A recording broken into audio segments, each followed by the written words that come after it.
Episode 3 में वो दोनों कन्वीनियंस स्टोर से खाना ले रहे थे। वहाँ फ्रैंक डिलीवरी के साथ आता है। बोंगसुक पैकेट लेता है जो कि by one get one free का था। बोंगसुक ह्यूसो से कहता है कि उन्हें एक ही प्राइस में 2 किम्बॉप मिलेंगे, उन्हें ये लेना चाहिए। बोंगसुक खाना लेकर बाहर जाता है। ह्यूसो बोंगसुक के लिए बैंडेजेस लेती है। वो दोनों बाहर टेबल पर बैठकर खाना खा रहे थे। ह्यूसो कहती है कि उसके बाप ने नया चिकन रेस्टोरेंट खोला है। उसे डर था कि उसका बाप रेस्टोरेंट चला पाएगा या नहीं, क्योंकि उसके बाप ने कभी पहले रेस्टोरेंट खोला ही नहीं। बोंगसुक कहता है कि उसकी माँ ने अकेली रेस्टोरेंट खोला है, लेकिन वो उसे अकेले ही बहुत अच्छे तरीके से चला रही है। ह्यूसो उसके बाप के बारे में पूछती है। बोंगसुक कहता है कि उसने अपने बाप को कभी नहीं देखा। वो कहती है कि क्या उसके बाप की उसके पास मेमोरीज नहीं है। बोंगसुक कहता है बिल्कुल ना होने के बराबर। तभी बोंगसुक कीसू को नोटिस करता है। वो कहता है कि लगता है उसे किसी ने बहुत बुरी तरीके से मारा है। वो उसका हाल पूछने जा रहा था, लेकिन ह्यूसो उसे मना करती है। बोंगसुक कहता है कि कीसू ऐसा लड़का नहीं है जिसे आसानी से मारा जा सके। बोंगसुक कहता है कि पहले कीसू भी पीई में था। उसने अपनी टांग इंजर्ड कर ली थी, जिसकी वजह से वो पीई से बाहर हो गया था। रेस्टोरेंट में कुछ आदमी बोंगसुक की माँ से अल्कोहल मांग रहे थे।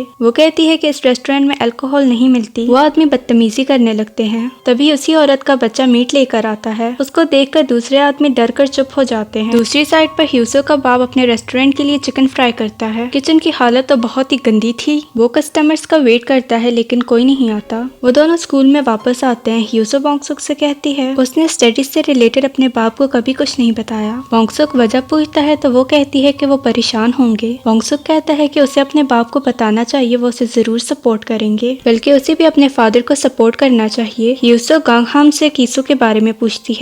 वो कहती है कि उसने बताया था कि कीसू घर चला गया है, लेकिन वो तो स्कूल के बाहर था। गांगहोम कहता है कि क्या पता वो वापस आया हो। बोंगसुक कीसू के बारे में बताने वाला था। ह्यूसो से चुप करवाती है, यही कि उसको लगी हुई थी। गांगहोम कहता है कि वो स्टडीज के दौरान कहाँ थे। वो दोनों कहते हैं कि वो लोग कन्वीनियंस स्टोर से खाना लेने गए थे। सब स्टूडेंट्स जाते हैं। गांगहोम की शर्ट पर खून लगा था, जिसे वो अपने बैग से कवर कर लेता है। ह्यूसो और बोंगसुक सफाई कर रहे थे। ह्यूसो बोंगसुक के पास आकर उसके जख्म पर बैंडेज लगाती है। वो पूरी बैंडेज का पैकेट उसे देती है। उसके बाहर जाते ही बोंगसुक लेविटेट करने लगता है। ह्यूसो अपने बाप के पास आती है। उसका बाप सारा चिकन खुद खा रहा था, क्योंकि कस्टमर तो आए नहीं। वो अपने बाप से कहती है कि उसे उनकी सपोर्ट चाहिए। वो कहती है कि उसने पीई ज्वाइन कर लिया है। उसका बाप कहता है कि अचानक उसने पीई कैसे ज्वाइन कर ली। ह्यूसो कहती है कि वो स्पोर्ट में अच्छी है, इसलिए। वो कहते हैं कि उसने उन्हें पहले क्यों नहीं बताया। ह्यूसो कहती है अब उसने उन्हें बता दिया है। वो कहती है कि उन्हें परेशान होने की जरूरत नहीं। उसके टीचर ने कहा है कि वो सारी ट्रेनिंग खुद उसे देंगे, जिसकी वजह से उसे ट्यूशन जाने की भी जरूरत नहीं है। तभी फाइनली उनका पहला कस्टमर आ जाता है। ह्यूसो घर चली जाती है। बोंगसुक बस के अंदर आता है, लेकिन आज ड्राइवर चेंज था। बोंगसुक बस में फिर से ह्यूसो को स्कूल भागते हुए देखता है। हमेशा की तरह बोंगसुक आज भी लेट था। कीसू आज भी नहीं आया था। टीचर चोई सबसे पूछते हैं कि अगर किसी ने उसे देखा हो। बोंगसुक टीचर को बताने वाला था, लेकिन ह्यूसो उसे चुप रहने का कहती है। ह्यूसो गांगहाम को बताती है कि उसने कीसू को स्कूल के पीछे देखा था। क्या वो उसके बारे में कुछ जानता है। गांगहाम कहता है कि उसे नहीं पता। ह्यूसो उससे पूछती है कि क्या कीसू भी पीई में था। गांगहाम कहता है कि उसे कैसे पता। वो कहती है कि बोंगसुक ने उसे बताया है। रात को ह्यूसो ट्रेनिंग कर रही थी। उसे ग्राउंड सही से नजर नहीं आ रहा था। ये देखकर बोंगसुक जाने से पहले स्कूल की सारी लाइट्स ऑन करता है। वो उसे बेस्ट ऑफ लक विश करके वहाँ से चला जाता है। बोंगसुक डोरबेल पकड़कर घर में आता है, ताकि उसकी माँ को पता न चल सके कि वो लेट आया है। बोंगसुक की माँ उसे पकड़ लेती है। वो पूछती है कि वो लेट क्यों आया। बोंगसुक कहता है कि उसकी क्लीनिंग ड्यूटी थी, इसलिए। वो कहती है कि क्लीनिंग ड्यूटी इतनी लेट तक नहीं होती। बोंगसुक कहता है कि वो अपनी फ्रेंड की मदद कर रहा था। ये सुनकर उसकी माँ शॉक्ड हो जाती है, क्योंकि उसने आज से पहले कभी दोस्त नहीं बनाए थे। फ्रैंक इनके स्कूल के बाहर खड़ा था।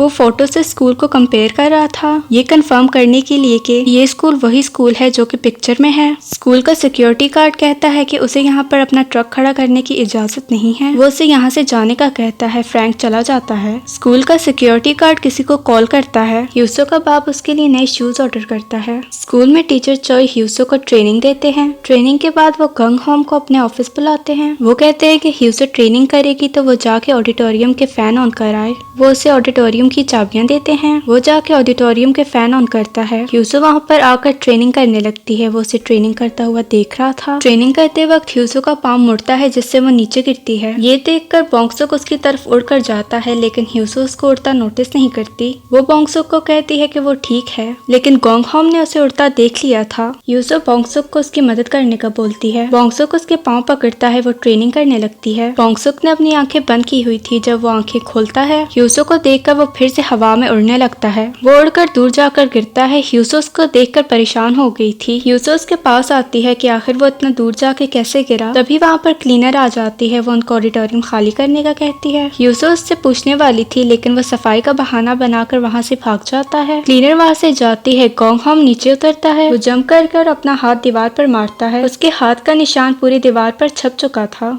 ह्यूसो स्कूल जाने के लिए तैयार होती है। उसके बाप ने उसके लिए नए शूज रखे थे। ये देखकर वो बहुत खुश होती है। ट्रेनिंग करते वक्त ह्यूसो उसी दिन के बारे में सोच रही थी कि बोंगसुक कैसे उड़ा। वो क्लास में आके बोंगसुक को अपने साथ खाना खाने का कहती है। वो लोग खाना खा रहे थे। बोंगसुक अपनी माँ को मैसेज करता है कि वो अपने दोस्त के साथ है। ह्यूसो से कहती है कि वो अपने शूज स्कूल भूल आई है। बोंगसुक कहता है कि वो उसे ला के देगा। बोंगसुक के पाँव पर कीचड़ लगा हुआ था। ह्यूसो उसको फॉलो करती है। ह्यूसो स्कूल के अंदर आके उसके पाँव के निशान को फॉलो करती है। आगे जाके पाँव के निशान खत्म हो जाते हैं। ये देखकर ह्यूसो हैरान हो जाती है। वो बोंगसुक को आवाज लगाती है। उसे पिछले सारे फ्लैशबैक आते हैं। बोंगसुक आता है। उसने अपने शूज हाथ में पकड़े हुए थे। ह्यूसो उससे पूछती है कि आखिर उसने अपने शूज हाथ में क्यों पकड़े हैं। वो कहता है कि इसके शूज की वजह से स्कूल गंदा हो रहा था इसलिए उसने शूज निकाल दिए। वो लोग स्टेयर्स पर बैठे थे। ह्यूसो उससे पूछती है कि वो नंबर्स क्यों बोलता है। बोंगसुक कहता है कि वो नंबर्स पाई की वैल्यू हैं। उनको पढ़कर वो फोकस्ड रहता है। ह्यूसो कहती है उसको लगा था कि ये कोई स्पेल है। बोंगसुक हंसने लगता है। बोंगसुक की बैंडेज उतरी हुई थी। ह्यूसो उसका हाथ पकड़कर बैंडेज ठीक करती है और यहाँ बोंगसुक ह्यूसो के सामने उड़ने लगता है और वो छत से जाके चिपक जाता है। ये देखकर ह्यूसो की शक्ल देखने लायक थी। ह्यूसो उसे नीचे आने का कहती है। बोंगसुक कहता है कि वो खुद नीचे नहीं आ सकता। वो अपना बैग मांगता है। उसका बैग बहुत भारी था। ह्यूसो उसको नहीं उठा पाती। ह्यूसो उसे नीचे लाने के लिए सेकंड फ्लोर पर जाती है। वहाँ से वो जंप कर उसकी टांग पकड़कर उसे नीचे लाती है। ह्यूसो उसे पकड़कर उड़ने से रोकती है। बोंगसुक कहता है कि वो उससे दूर रही। जब भी वो उसे टच करती है वो हवा में उड़ने लगता है। सीसीटीवी फुटेज में गार्ड इन दोनों को देख रहा था। ह्यूसो बोंगसुक का बाजू पकड़कर उसे उसके घर छोड़ने आती है। बेल की आवाज सुनकर उसकी माँ आती है।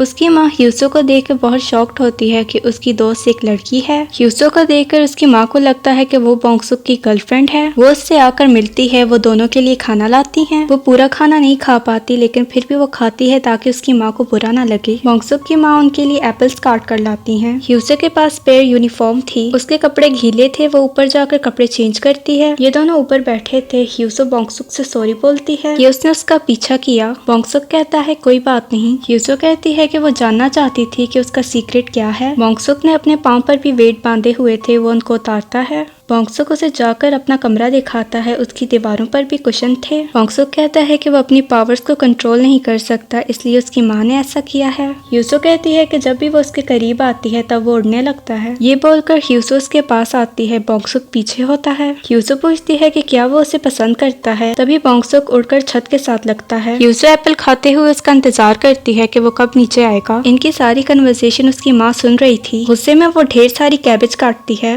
ह्यूसो ने बोंगसुक की गोद में वेट्स रखे थे। बोंगसुक कहता है कि जब उसे उसका सीक्रेट पता चला तो वो इतनी शॉक नहीं थी जैसा उसने सोचा था। ह्यूसो कहती है कि वो शॉक थी। वो कहती है कि दुनिया में हर तरह के लोग होते हैं। वो कहती है कि वो उसका सीक्रेट किसी को नहीं बताएगी। बोंगसुक उसको थैंक यू बोलता है। वो कहता है कि उसे लगता था कि वो बहुत अजीब है। ह्यूसो कहती है कि वो अजीब नहीं बल्कि वो दूसरे लोगों से थोड़ा डिफरेंट है। ये सुनकर उसकी माँ का गुस्सा थोड़ा ठंडा होता है। ह्यूसो उसकी माँ को थैंक यू बोलकर घर जाती है। बोंगसुक की माँ बोंगसुक को उसके पीछे भेजती है उसे घर छोड़ने के लिए। वो उसे रेनकोट देती है। बोंगसुक उड़कर ह्यूसो के पास जाता है। यहाँ हमें पता चलता है कि ह्यूसो की आई साइट भी बहुत तेज है। ह्यूसो बोंगसुक को देखकर बहुत खुश होती है। फ्रैंक अपने अगले शिकार के लिए हेयर सैलून में जाता है। शॉप ओनर उसके बाल धोती है। वो बातों बातों में पूछता है कि क्या उसके कोई बच्चे हैं। शॉप ओनर उसे कहती है कि ये प्राइवेट है। फ्रैंक उससे पूछता है कि क्या उसके बच्चे जोंगवॉन स्कूल में जाते हैं। ये सुनकर वो औरत अलर्ट हो जाती है। वो सीजर निकालती है। वो कहती है कि क्या वो उसे जानता है कि वो कौन है। फ्रैंक उसका कोड नेम नाजू बोलता है। ये सुनकर वो औरत उसे सीजर से स्टैब करती है। दोनों एक दूसरे से फाइट करते हैं। वो औरत चीजों के आर पार देख सकती थी। वो फ्रैंक को शूट करती है। फ्रैंक भी शॉप की सारी लाइट्स ऑफ करता है। उसने जगह जगह पर गन्स छुपाई हुई थी। वो बाजूका लेके आती है और कहती है कि उसकी हिम्मत कैसे हुई कि उसने उसके बच्चों के बारे में पूछा। वो बाजूका से उस पर हमला करती है। फ्रैंक बच जाता है। वो उसे मारता है। वो फिर से उसके बच्चों के बारे में उससे पूछता है। वो कैंची से फिर से उसकी गर्दन में स्टैब करती है। वो सीजर फ्रैंक के हाथ में में जाके लगती है। फ्रैंक उसको पकड़ता है और कहता है कि इन लोगों ने अपने बच्चों को छुपाने के लिए इतनी मेहनत की है। फ्रैंक कहता है कि अगर उसका कोई बच्चा है तो वो उसे उसके फ्यूनरल में देख लेगा।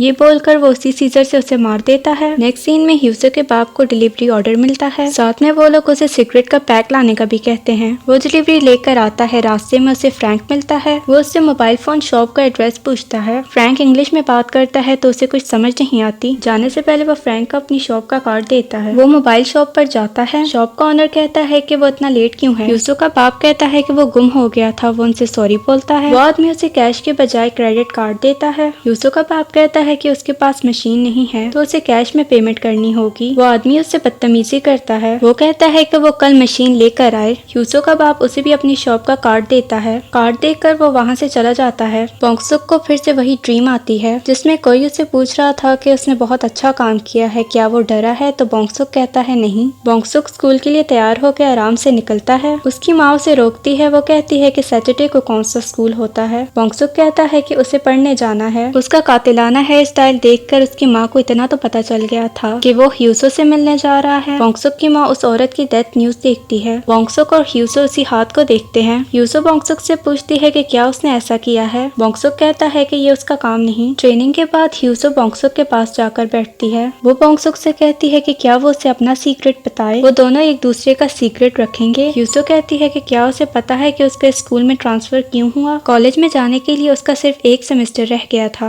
क्योंकि उसे पिछले स्कूल से निकाला गया था। वो कहती है कि वो 17 लोगों से अकेली लड़ी थी लेकिन फिर भी वो जीत गई, यहाँ तक कि उसे कोई स्क्रैच भी नहीं आई थी। बोंगसुक को लगता है कि ह्यूसो मजाक कर रही है लेकिन ह्यूसो बहुत सीरियस थी। वो कहती है कि ये सीक्रेट इन दोनों के बीच में रहना चाहिए। एपिसोड 4 यहाँ पर खत्म हो जाती है। अगर आपको वीडियो पसंद आई है तो लाइक, शेयर और सब्सक्राइब करते जाना। मिलते हैं अगली वीडियो में।